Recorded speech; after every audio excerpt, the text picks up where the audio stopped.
Are you ready to hear about a place with an intense workout under the desert sun? A barber with some fire technique, and a place where I almost got into a fight over a monkey. Well, welcome to Morocco, a country popular for its culture, vibrant colors, desert landscapes, historical architecture, and bustling markets.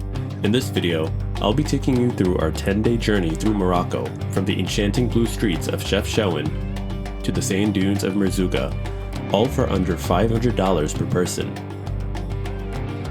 In this video, I'll take you through the good, but also take a dip in some of the darker aspects of traveling here. Was that hallucinogenic? If you take enough of it, yes. If you're new here, welcome to myoGLOBEn, where I explore countries as well as the unique fitness opportunities or places to work out while traveling along the way. This is myoGLOBEn Morocco.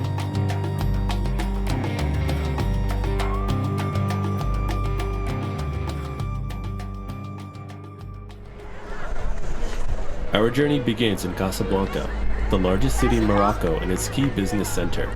Casablanca was our hub into Morocco. The city is home to what used to be the largest mosque in Africa, known as the Hassan II Mosque, a status that only changed in 2023. The courtyard is open to visitors, but the interior is only open during prayer time. This mosque is situated over the Atlantic Ocean, and it fits nearly 105,000 congregants. As you approach it, you'll feel overwhelmed by its sheer size, with a colossal minaret that reaches 210 meters into the sky. The design is based on traditional Moroccan architecture, and it's truly a sight to behold. The courtyard was bustling right after evening prayers as families enjoyed the weather.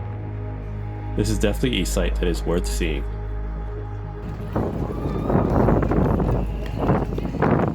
On the same day that we arrived, we took the bus to Fez to spend the night there, and then headed on over to the picturesque town of Chefchouen, famously known as the Blue Pearl of Morocco. Nestled in the Nif Mountains in northwest Morocco, this charming town was originally built as a defensive fortress to defend against the Portuguese in the late 1400s, and quickly became home to the Muslim and Jewish refugees of the Spanish Inquisition. Today, it's famous for its Instagrammable blue buildings and streets. The city also happens to be home to an army of cats, who are literally everywhere.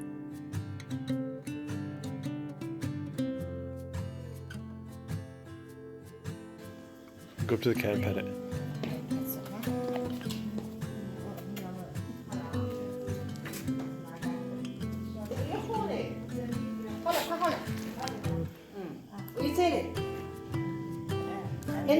What could you say take?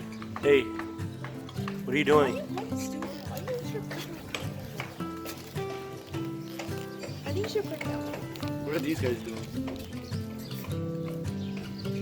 They're playing, your brother and sister.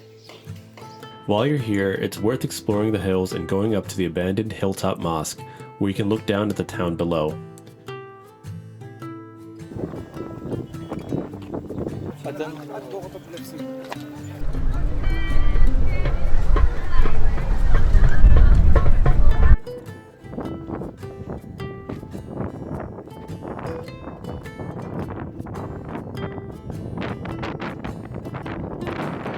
And of course, you have to spend time in the Medina exploring the shops and food.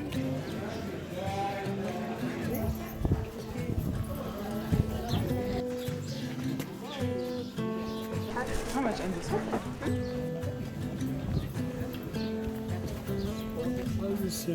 Hello.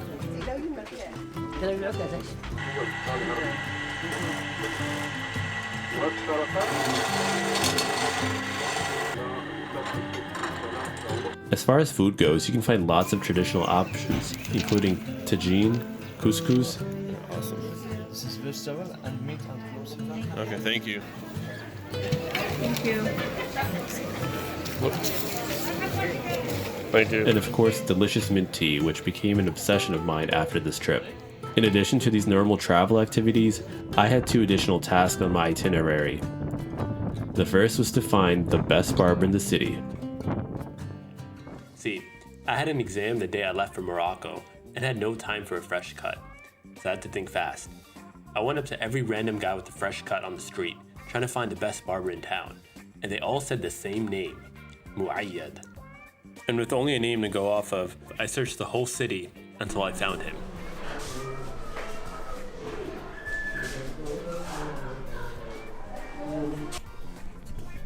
And I have to say, as someone who's only trusted one barber over the past decade, this is probably one of the scariest moments of my life.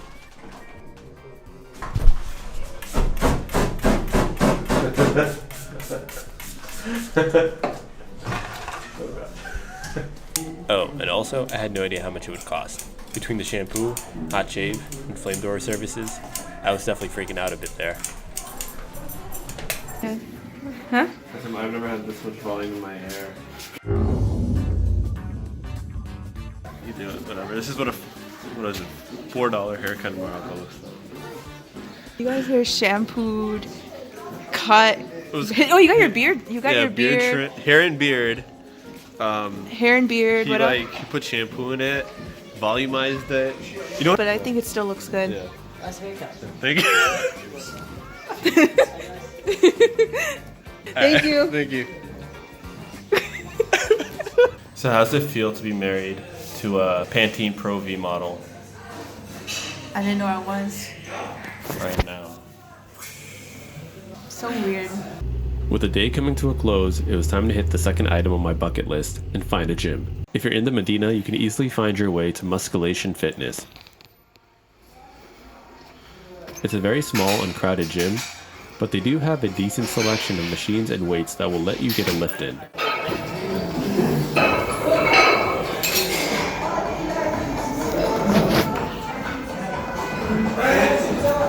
Oh, sorry.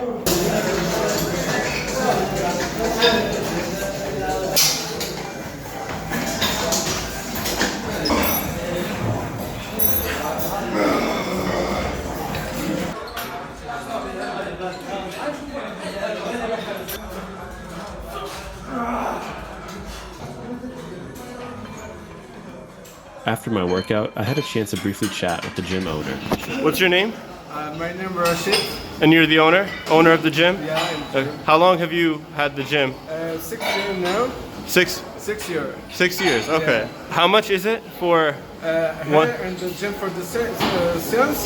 for one day? For 1 day, 20 dirham. And for 1 week? 1 week, 50, 60 dirham. Okay. But in the 1 month, I have 113 dirham. It's not. Okay. Yeah. Okay. Okay, next. So welcome to Chefchouen and welcome to my gym. Nice to meet you. Nice people. That's it. Thank you. Thank you so much. Assalamu alaikum. The next day, we continued to explore the city and also went hiking to the old Roman ruins. Similar to the hilltop mosque, this offered a vantage point from which we could overlook the city. At sunset, the call for prayer rang throughout the city.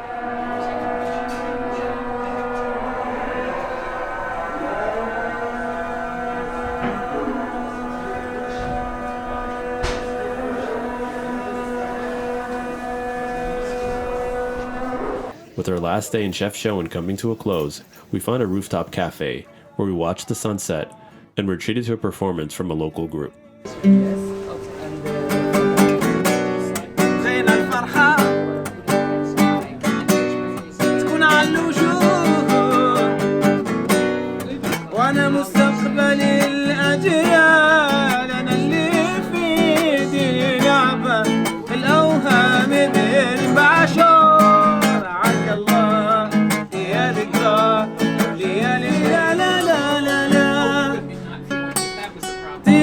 Before we left the city for good, we still had one more question to ask.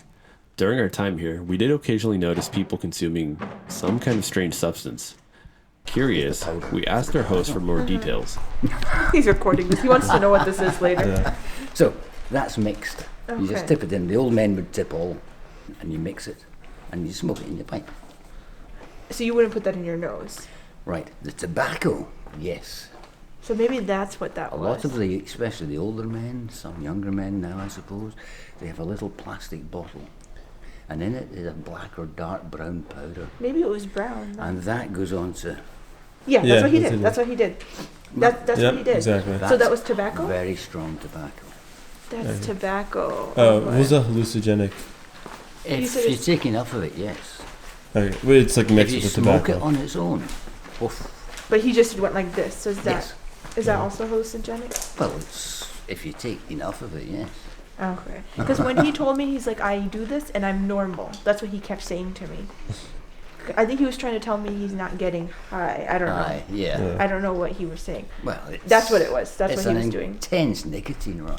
Okay, that's So probably you what get high. It's a very because he said I don't fast thing. smoke. Yeah, he said I don't smoke. Ah, so that's what Yeah. he's doing. It's the tobacco he's snorting. Okay. Yeah. You learned something new. So that's what it is. Yeah. But the tobacco is also illegal here. Wow. Cigarettes too? No. No. Okay. No, meaning the black, The really strong. strong mountain tobacco. Wow. Okay. Not that we don't need it. Well, that's a fun note to go out on. With that, we headed out to our next destination.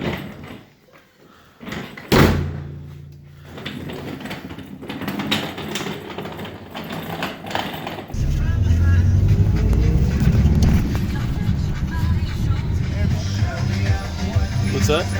It says McDonald's in there. Fez is the second largest city in Morocco. It's home to Morocco's most famous Medina, known as Fez El Bali. This is a UNESCO World Heritage Site and one of the largest car-free urban areas in the entire world. Here you'll find bustling markets, restaurants, and more.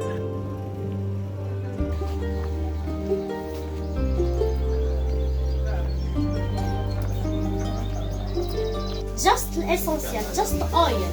Okay. Essentiel de parfum. Okay. But as you're shopping, be careful to make sure that you're finding quality goods and avoiding scams. But it's What's happening? What you doing? No, hard. You didn't eat this morning? No? this the artist's name? The name of the artist. Boyet. Hardly. Oh my god. See? Nothing.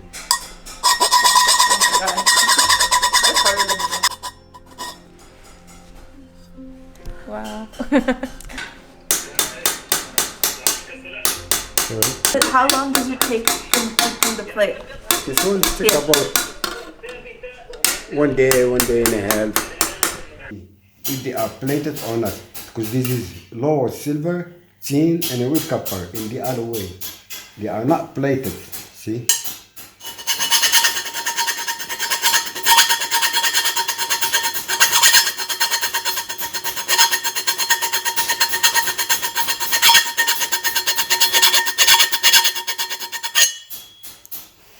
Even underneath its weight, it's for use, for saving.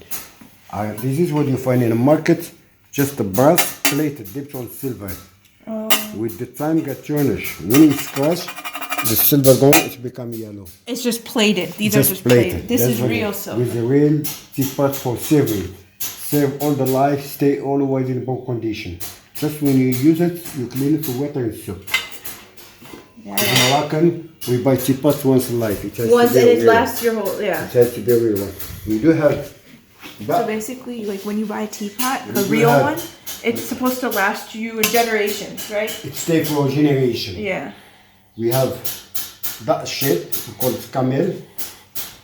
Oh, I see it. We do have imperial. This is the size we have. We do have more bigger, we do have more smaller. And this is the plain one. In the Medina, you will come across ancient tanneries which have been a vital part of this city's economy for centuries. In these factories, workers will process animal hides in a series of liquids composed of things such as cow urine, quicklime, and pigeon feces. This will soften the skin and prepare them to be dyed. As you can imagine, the odor can be quite repugnant.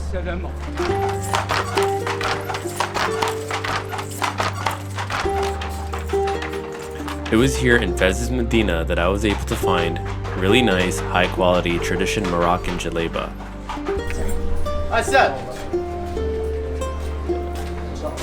They look local now. The Medina is also home to several architectural sites, such as the University of El Qurayin. The the oldest university in the world. It is believed to have been originally founded in 857 by a woman named Fatima al-Fahri.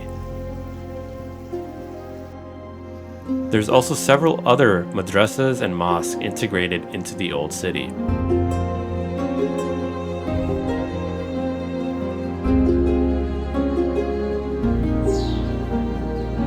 While here, we stayed at Riad Mazar Fes, which offered a luxurious stay for only $60 to $70 per night. The Riad actually ended up being its own complete experience.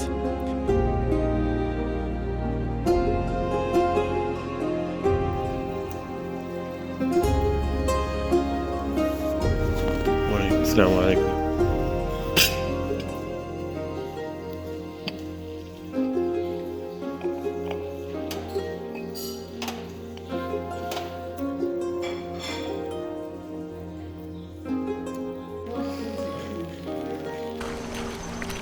While in Fez, it's important to know that much like other Moroccan cities, there is an old city with the Medina, as well as a new city with modern shops and buildings. And although the Medina is a must visit, the modern city has its own attractions. There's quite a few things to do. You can visit and relax in the tranquility of the Janan Sibil Gardens. The modern city is also home to Avenue Hassan II, a street that has plenty of modern shops and restaurants. You can also visit the main gates of the Royal Palace. The actual building is still regularly used by the King of Morocco, and the interior is therefore not open to the public. And if you're looking for a workout, you can find gyms such as Olympia Gym. Olympia is a very modern facility and complete gym with squat racks, machines, studios, and even a cafe. All the weights had a vibrant color scheme, which I thought was cool. They had enough weights and variety to get in leg day.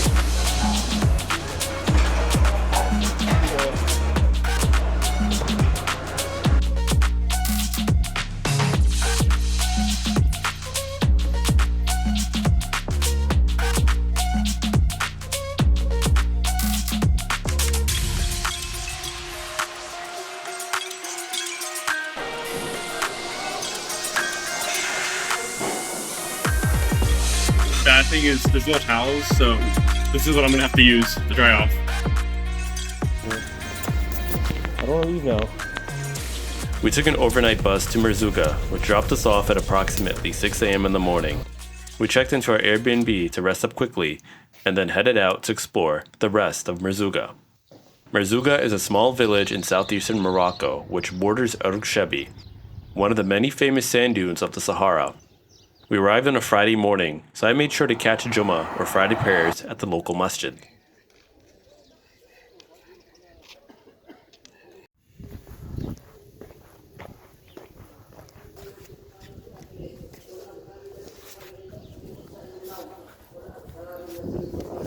While Merzouga is a great launching point for exploring the Sahara Desert, it's also a great place for birdwatching.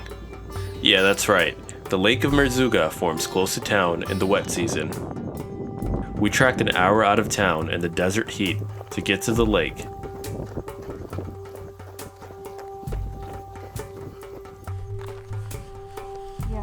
But the sights were totally worth it as we came across a vast array of bird life, including a flock of giant flamingos that lined the horizon.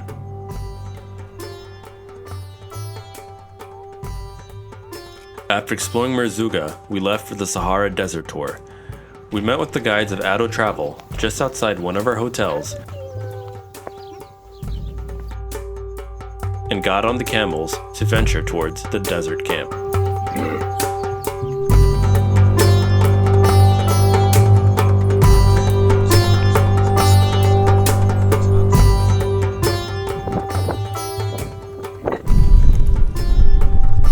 Our camp was relatively simple, but most importantly, it was safe and clean. Yeah. Should I take my shoes off? It's really hot. So much for cold.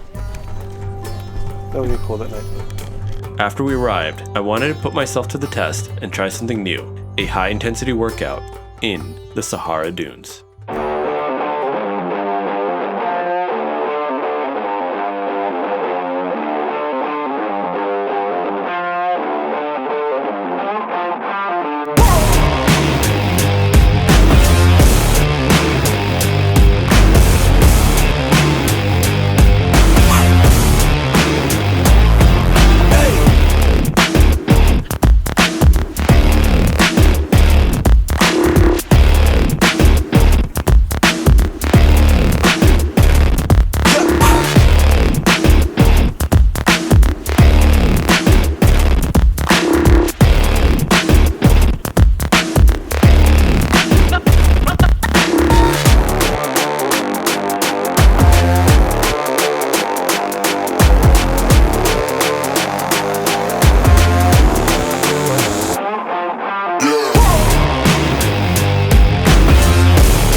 At night, we were treated to a traditional Berber food, followed by a campfire and live performance. But we wandered off as we noticed how clear the sky was, with the great sight of the moon and stars. Along the way, we found a new friend who joined us the rest of the night. Shine the light, shine the light. You're a tiny cat. We would make a friend at the desert. It's a hard desert. I wanted to get a picture of the stars, but I wasn't really sure how to set up my camera. Fortunately, T-Mobile came through with international 4G. After some quick googling from the middle of the desert, I figured out the right exposure settings and got the pic that I was hoping for. The next morning, we got up early to get on our camels and head back to Merzouga.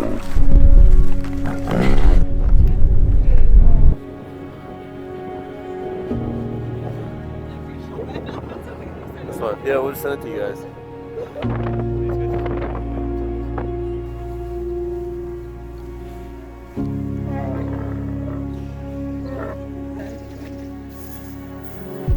From there, we departed on an 8-hour bus ride and soon found ourselves in the hustle and bustle of Marrakech.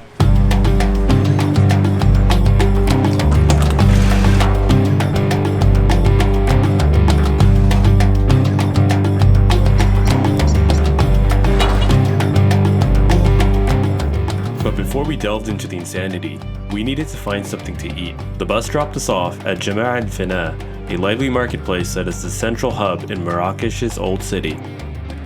And it's not hard to find food here.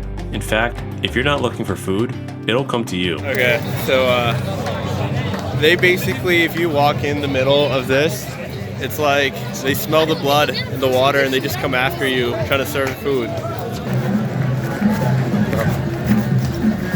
Just looking. I'm good, thank you. Maybe tomorrow, my friend. Number 100. So the minute you enter this Medina, everyone comes after you and starts calling you skinny.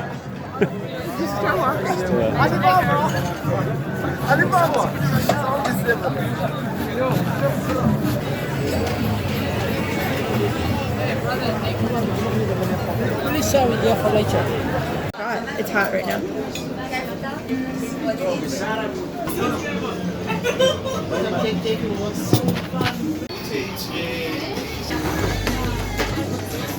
The market remains alive at night, and a walkthrough will take you past glowing street lanterns and shops. In the day, you realize how endless the options truly are as you try to navigate this impossible labyrinth of shops and markets. The streets are adorned with all sorts of craftwork, clothing, spices, and much more. But much like other places in Morocco, you need to be ready to haggle your way to a fair price. While Marrakech is known for its hustle and bustle, there's still plenty of architectural marvels that allow you to get away from it all. After a nice rooftop breakfast, we set out to explore all the nearby sites. First up is the Bahia Palace. This palace was constructed in the 19th century in the southern part of the Medina. It's a giant palace that covers nearly 8,000 square meters and contains 160 rooms, so there's plenty to explore.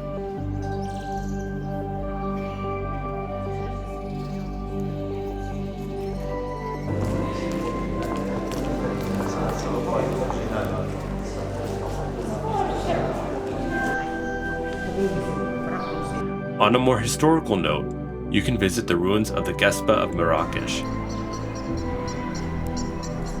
This contains Al Badi Palace, which was originally constructed in the 16th century during the Saadian dynasty. The palace was later destroyed and the parts were used for other construction projects in Morocco. Today, you can visit the ruins and its lush pools and gardens. The palace is filled with orange trees and even hosts a museum of visual arts. If you look up, you'll even see migrant storks that use the ruins as nesting sites. Close by are the Saadian tombs, which were hidden for centuries and only rediscovered in 1917.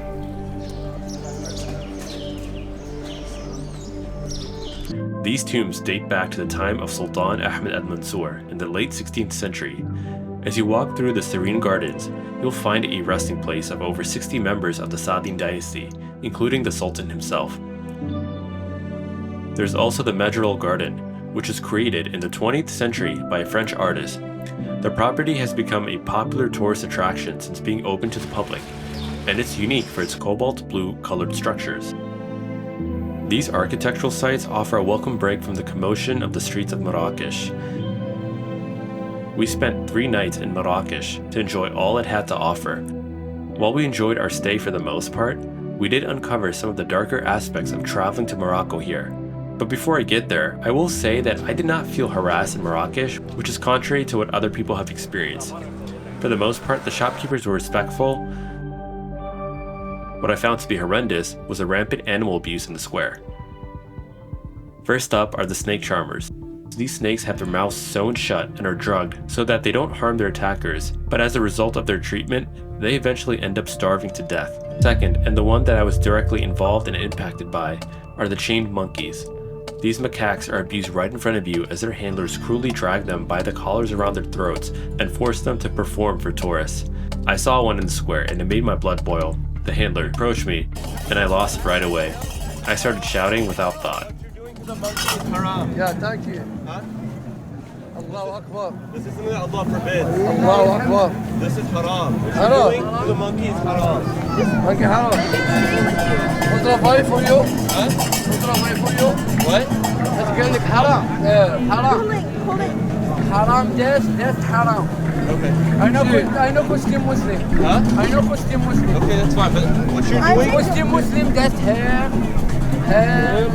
Muslim. That's hair. I know good. No, haram. It's cut. Allah says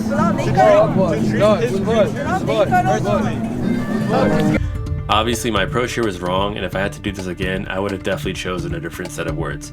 But I don't regret my anger. And the final thing that I realized was that many of the shops here appear to be selling, or at least claim to be selling, real elephant ivory, which is often fueled by illegal poaching of these amazing creatures. This is another thing to be aware of as you shop your way through the markets of Morocco. However, these vices do not reflect the culture as a whole, and are entirely avoidable parts of the experience. Overall, Morocco is a great travel destination and allows you to delve into a unique slice of the world unlike anything you've experienced before. Well, that's it for this video. If you've stuck around this far, please be sure to subscribe and tune in for the next episode of myoGLOBEn.